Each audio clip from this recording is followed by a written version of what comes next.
Бишкекте мейманканалардын биринде кыз бычакталып каза болду. Бишкекте мейманканалардын биринде кыз бычакталып каза болду. Окуя тууралуу милицияга 26 январда саат 9:00 чамасында Кулиев көчөсүндөгү мейманканалардын биринен кабарлашкан. Алдын ала маалыматка ылайык, жигит менен кыздын ортосунда спирт ичимдиктерин ичкенден кийин чыр чыгып, шектүү кызды бычактап жиберген. Ал алган жаракатынан улам окуя болгон жерде каза болгон. Октябрь РИБдин маалыматына ылайык, экөө узак убакыттан бери сүйүү мамилесинде болушкан. Факт боюнча кылмыш иши козголуп, 2002-жылы туулган шектүү кармалып, убактылуу кармоо жайына киргизилди. Тергөө иштери уланууда. Чүйдө 2 адамдын өмүрүн алган жол кырсыгы боюнча милиция маалымат берди. Чүй облусунун ички иштер башкы башкармалыгы Бишкек-Ош автожолунун 141-чакырымында 2 адамдын өмүрүн алган жол кырсыгы тууралуу маалымат берди. Маалыматка ылайык, 25 январь күнү саат 11:35 чамасында Жайыл райондук ички иштер бөлүмүнүн өзгөчө кырдаалдар министрлигинен өзгөчө кырдаалдар министрлиги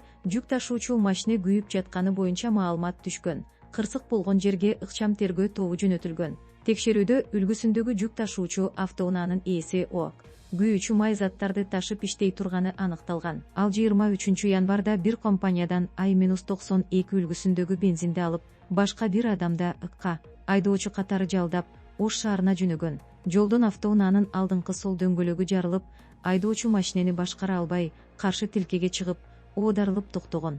Автоунаадан өрт чыгып, жүк ташуучу машина жана бензин толугу менен күйүп кеткен. Айдоочу жана жүргүнчү окуя болгон жерде каза болушкан. Маркумдардын сөөктөрү Жайыл райондук аймактык оорукананын өлүк сактоочу жайына жеткирилип, тиешелүү экспертизалар дайындалган. Бишкек шаардык жол кайгул кызматынын маалыматы боюнча 2025-жылы Кыргызстанда 8000ден ашык жол кырсыгы катталып, андан 900 адам каза тапкан. Атайын кызмат Кара суу жана Араванда тергөөчүлөрдү кармады. Ош облусунда акча каражатын талап кылуу фактысы боюнча Кара суу жана Араван РИБнин тергөөчүлөрү кармалды. Бул тууралуу УКМнын басма сөз кызматы билдирди.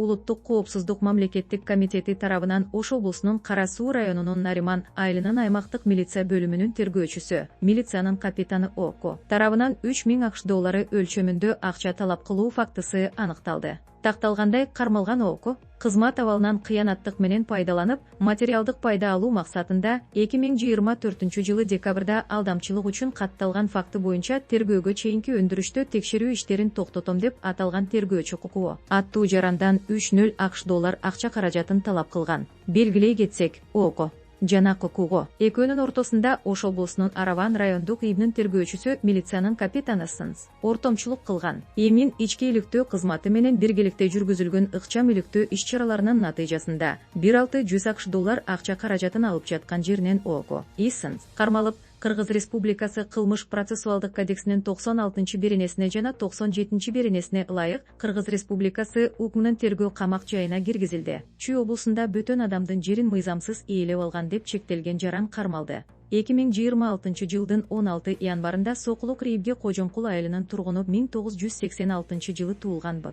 аттуу жаран арыз менен кайрылган. Ал арызында өзүнүн айыл чарба багытында берилген Сокулук районунда мурун Воено Антоновка, азыр Кожомкул айылында жайгашкан, жалпы аянты 3 гектар болгон 295 контурдагы жер участогун белгисиз адамдар мыйзамсыз ээлеп алып, жердин максаттуу пайдалануусун бузуу менен курулуш иштерин жүргүзгөндүгү тууралуу кайрылды. Бул тууралуу Чүй ОИБнын басма сөз кызматы билдирди. Бул факт катталып, Кыргыз Республикасынын ККНин 212 беренеси бөтөн жер участогун өзүн билемдик менен ээлеп алуу жана максаттуу багытын бузуу менен айыл чарба багытындагы жерлерге өзүн билемдик менен курулуш куруу боюнча кылмыш иши козголду. Тергөө амалдарынын жүрүшүндө Сокулук райондук мамлекеттик агенттиктин жер ресурстары, кадастр, геодезия жана картография бөлүмүнүн маалыматына ылайык, аталган жер участогу жер амнистиясына кирбестиги аныкталган. Жер участогу негизги максаттуу айыл чарба жерлери болуп эсептелет. Ыкчам издөө иш-чараларынын жыйынтыгында бул кылмышка тиешеси бар адам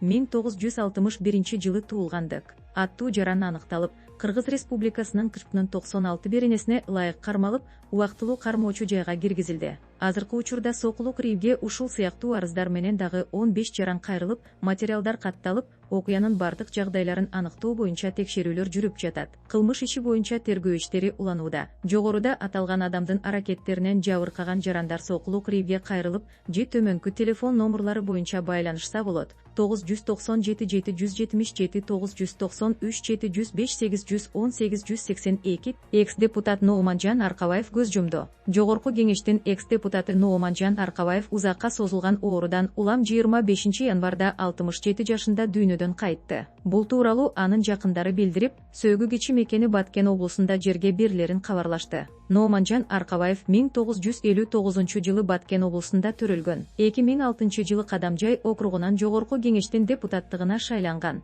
2007 жана 2021 жылдары да парламентке талапкерлигин коюп, өтпөй калган. Соңку жылдары адвокаттык ишмердүүлүк менен алектенип, президентке караштуу антикоррупциялык ишкердик кеңештин мүчөсү болуп иштеп жаткан. Депутат Элдар Сулаймановдон зомбулук көргөнүн мурдагы жубайы айтып чыкты. Жогорку кеңештин депутаты Элдар Сулаймановдун мурдагы жубайы Асель Азаматова көп жылдар бою үй бүлөлүк зомбулукка кабылганын ачык жарыялап, коомчулукта чоң резонанс жаратты. Анын айтымында, бул зомбулук системалуу мүнөздө болуп, кош бойлуу кезинде да улантылган. Трет социалдык тармагындагы билдирүүсүндө Асель Азаматова Сулайманов менен 2016 жылы баш кошконун, алгач үй бүлөлүк жашоо салыштырмалуу тынч болгонун, бирок 2 жылдан кийин күйөөсү кол көтөрө баштаганын жазган. Ал балдарын атасыз калтырбоо үчүн көп жылдар бою зомбулукка чыдап келгенин белгилейт. Элге үлгү болчу эл өкүлүнүн бул жоругунан соң үй бүлөсүнө оңдуу мамиле жасабай зомбулук, зөөкүрлүк кылган Элдар Сулайманов коомдун көйгөйүн чече алабы деген суроо жаралат. Эң негизгиси аялынын укук коргоо органдарына арыз жазып,